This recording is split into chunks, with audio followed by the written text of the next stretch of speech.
क्या हो अगर आपकी मौत ही आपके बचने का इकलौता रास्ता बन जाए।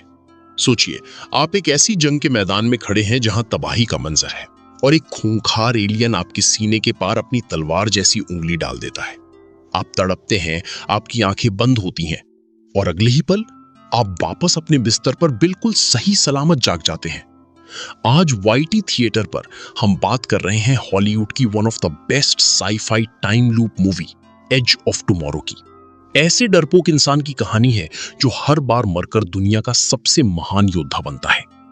कहानी की शुरुआत होती है न्यूज़ फुटेज से, जो हमें दुनिया के सबसे बड़े संकट के बारे में बताती है।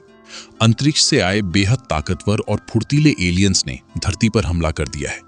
इन एलियंस को इंसानों ने नाम दिया है मिमिक्स।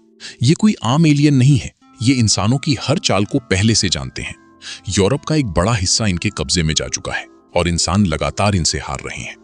इस तबाही को रोकने के लिए दुनिया की तमाम आर्मीज मिलकर एक अलायंस बनाती हैं, यूनाइटेड डिफेंस फोर्स। इंसानों ने इनसे लड़ने के लिए एक रोबोटिक सूट तैयार किया है, जिसे एक्सोसूट या एंजल ऑफ वर्डन भी कहा जाता है। वर्डन की पिछली लड़ाई में इंसानों को इन्हीं सूट्स की वजह से पहली और आखिरी जीत मिली थी, और अब इंसान मिमिक्स पर ऑपरेशन डाउनफॉल नाम का एक आखिरी बहुत बड़ा हमला करने जा रहे हैं। इसी बीच स्क्रीन पर एंट्री होती है मेजर विलियम कीज की। कीज सेना का एक पब्लिक अफेयर्स ऑफिसर है जिसका काम जंग लड़ना नहीं बल्कि टीवी पर आकर आर्मी का प्रचार करना और नए लड़कों को सेना में भर्ती होने के लिए मनाना है। सीधे शब्दों में कहें तो केज एक नंबर का डरपोक इंसान है जिसने कभी असली बंदूक भी नहीं चलाई। केज को लंदन में कर्नल ब्रिंघम से मिलने के लिए बुलाया जाता है। केज को लगता है कि उसे मीडिया कवरेज के लिए बुलाया गया है, लेकिन कर्नल उसे एक बड़ा झटका देते हैं। कर्नल कहते हैं कि कल होने वाले ऑपरेशन डाउनफॉल में केज को पहली लाइन में रहकर जंग के मैदान से लाइव रिपोर्टिंग करनी होगी। ये सुनते ही केज के पैरों तले जमीन खिसक जाती है। वो कर्नल को अपनी जान बचाने के लिए तरह तरह के तर्क देने लगता है। केज बुरी तरह घबरा जाता है और कर्नल से कहता है, मैं यूनाइटेड स्टेट्स का ऑफिसर हूं, आप मुझे इस तरह ऑर्डर नहीं दे सकते। अगर आपने मुझे जबरदस्ती जंग में भेजा तो मैं मीडिया में आपकी ऐसी इमेज खराब करूंगा कि कोई भी लड़का आर्मी में भर्ती नहीं होगा। केज कर्नल को ब्लैकमेल करने की कोशिश करता है, लेकिन कर्नल ब्रिंघम बेहद सख्त मिजाज के हैं। वो केज की इस बगावत से भड़क जाते हैं और उसे गिरफ्तार करने का हुक्म दे देते हैं। केज कर्नल के ऑफिस से भागने की कोशिश करता है, लेकिन बाहर खड़े गार्ड्स उसे घेर लेते हैं और एक जबरदस्त इलेक्ट्रिक शॉक देकर केज को वहीं बेहोश कर दिया जाता है। जब केज की आंखें बंद होती हैं तो उसे अंदाजा भी नहीं होता कि उसकी जिंदगी अब हमेशा के लिए बदलने वाली है। अगली सुबह एक जोरदार लात केज के शरीर पर पड़ती है और वो हड़बड़ा कर जागता है। केज देखता है कि वो हीथ्रो एयरपोर्ट पर बने एक बहुत बड़ी मिलिट्री बेस में है, जहां चारों तरफ जंग की तैयारियां चल रही हैं। उसे उठाने वाला शख्स है मास्टर सार्जेंट फैरल।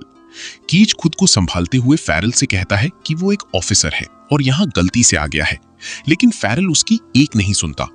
दरअसल कर्नल ब्रिंघम ने कीज के साथ एक लेटर भेजा होता है जिसमें लिखा होता है कि कीज एक भगोड़ा है जो जंग से बचने के लिए खुद को ऑफिसर बताएगा और तरह तरह की झूठ बोलेगा। फैरल कीज के सारे कपड़े और कीमती सामान छीन लेता है और उसे जे स्क्वाड नाम की एक अजीबोगरीब टीम के हवाले कर देता है, जहां सब उसका मजाक उड़ाते हैं। अगली सुबह आ जाती है, ऑपरेशन डाउनफॉल का दिन। आसमान हेलीकॉप्टर्स और लड़ाकू विमानों से भरा हुआ है। जे स्क्वाड के सभी सैनिक अपने भारी भरकम रोबोटिक सूट्स पहनकर तैयार हो रहे हैं। केज को भी एक भारी एक्सोसूट पहना दिया जाता है, लेकिन दिक्कत यह है कि केज को इस सूट का एक बटन दबाना भी नहीं आता। वो बार बार अपने साथियों से पूछता है कि इसके वेपन्स को कैसे ऑपरेट करते हैं, इसकी सेफ्टी कैसे हटती है, लेकिन जे स्क्वाड के सैनिक उसे सीरियसली नहीं लेते और हंसते हुए कहते हैं कि जब मैदान में जाओगे तो सब अपने आप सीख जाओगे। कीज का डर 7वें आसमान पर है। वो चिल्लाता रहता है, लेकिन तभी उन्हें एयरक्राफ्ट में लोड कर दिया जाता है और वो फ्रांस की उस तटीय मैदान की तरफ उड़ चलते हैं जहां मौत उनका इंतजार कर रही थी। जैसे ही इनके एयरक्राफ्ट जंग के मैदान यानी फ्रांस के बीच पर पहुंचते हैं, वहां का नजारा देखकर कीज की रूह कांप जाती है। ये कोई साधारण लड़ाई नहीं थी, ये कत्लेआम था। मिमिक्स इंसानों के आने का पहले से इंतजार कर रहे थे। वो हवा में ही इंसानों के जहाजों को उड़ा देते हैं। चारों तरफ अफरा तफरी मच जाती है। कीज का एयरक्राफ्ट भी क्रैश हो जाता है और वो किसी तरह पैराशूट से नीचे कूदता है। मैदान पर पैर रखते ही कीज देखता है कि जे स्क्वाड के अनुभवी सैनिक एक एक करके तड़प तड़प कर मर रहे हैं। तभी कीज के सामने एक बहुत ही अजीब नीले रंग का चमकीला और विशाल एलियन आता है। ये आम मिमिक से बहुत बड़ा और अलग था। आर्मी की भाषा में इसे अल्फा मिमिक कहा जाता है, जो 60,000 एलियंस में कोई एक होता है। वो अल्फा मिमिक केज के बाकी साथियों को बेरहमी से मार डालता है और अब उसकी नजर केज पर पड़ती है। केज घुटनों के बल बैठा है, उसके सूट की सेफ्टी अभी तक नहीं हटी है, जिसकी वजह से वो फायर भी नहीं कर पा रहा।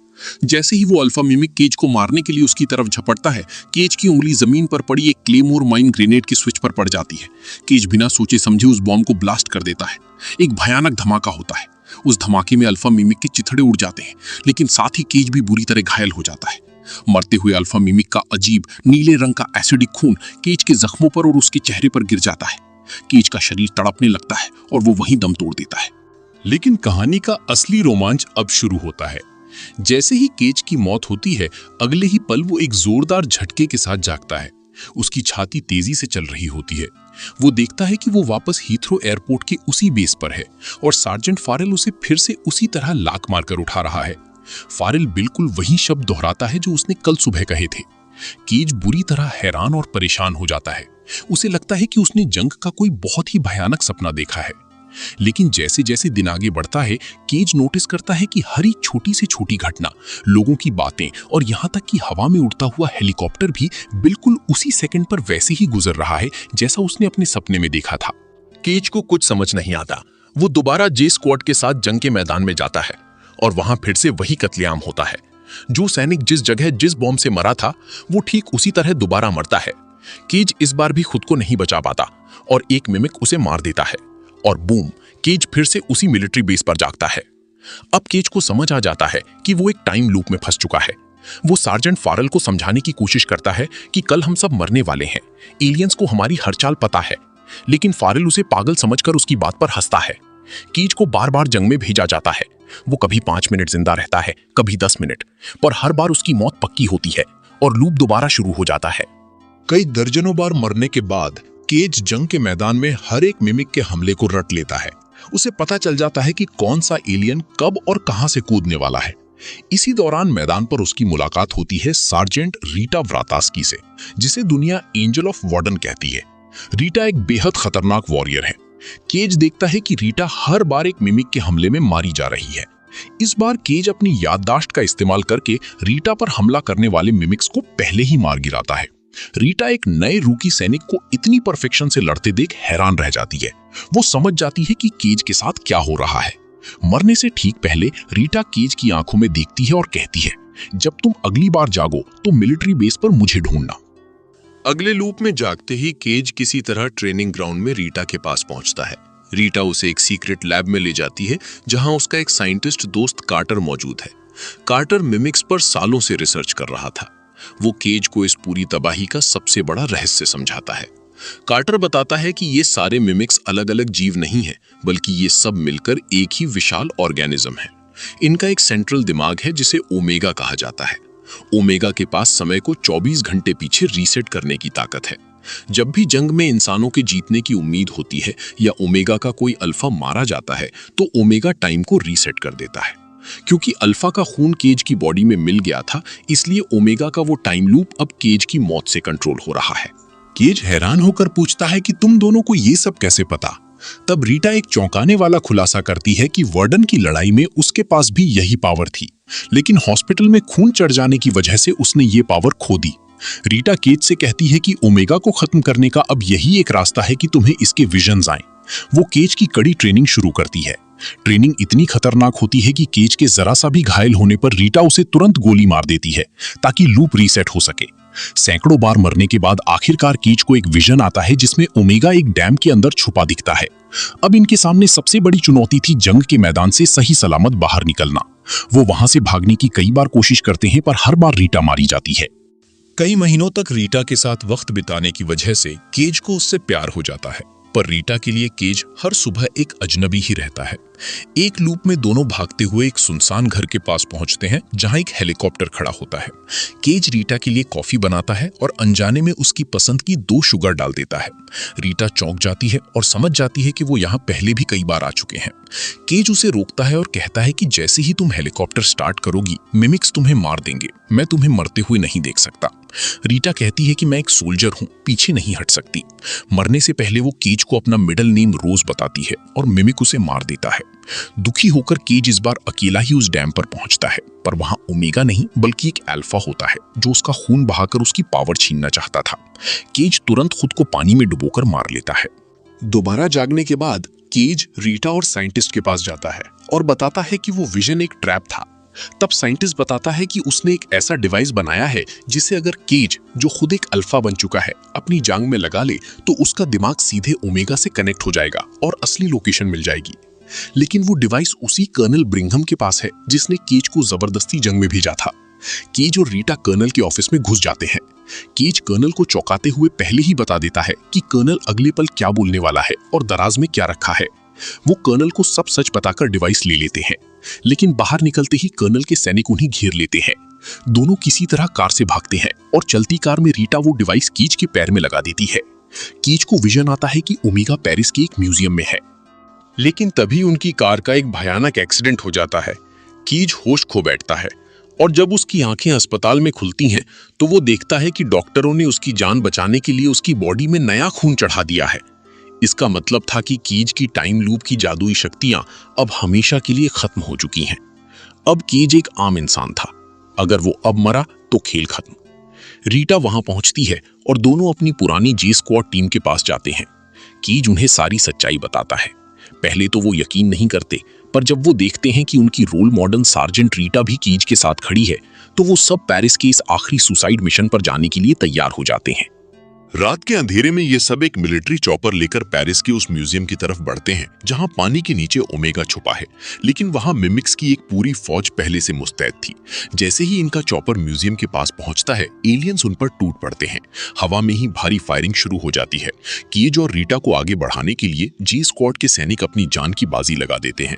एक एक करके कीज के सारे पुराने साथी इन खूंखार एलियन से लड़ते हुए शहीद हो जाते हैं। म्यूजियम के भीतर पानी के रास्ते तक पहुंचते पहुंचते सिर्फ कीज और रीटा ही जिंदा बचते हैं। लेकिन मुसीबत अभी खत्म नहीं हुई थी, क्योंकि ओमेगा की रक्षा के लिए पानी के ठीक बाहर एक बेहद खतरनाक अल्फा मिमिक पहरा दे रहा था, जिसे पार करना नामुमकिन लग रहा था। केज का पैर जख्मी है, इसलिए रीटा खुद को दांव पर लगाने का फैसला करती है। वो केज से कहती है, तुम एक अच्छे इंसान हो, काश मैं तुम्हें और जान पाती। ये कहकर वो अल्फा मिमिक का ध्यान भटकाने के लिए दूसरी तरफ भागती है और मारी जाती है। इसी बीच केज पानी की गहराइयों में कूद जाता है। अल्फा को भनक लग जाती है और वो पानी के अंदर केज को चीरने के लिए उसकी तरफ बढ़ता है। इससे पहले कि अल्फा केज को मारता, केज अपने हाथ में मौजूद बमों की बेल्ट के सारे छल्ले खींचकर उसे ओमेगा के कोर में गिरा देता है। एक जबरदस्त अंडर वाटर ब्लास्ट होता है। ओमेगा के चिथड़े उड़ जाते हैं और दुनिया भर के मिमिक्स बिना दिमाग के वहीं ढेर हो जाते हैं।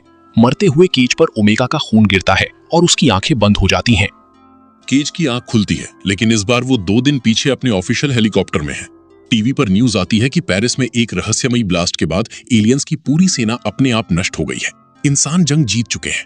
केज सीधे रीटा के पास जाता है।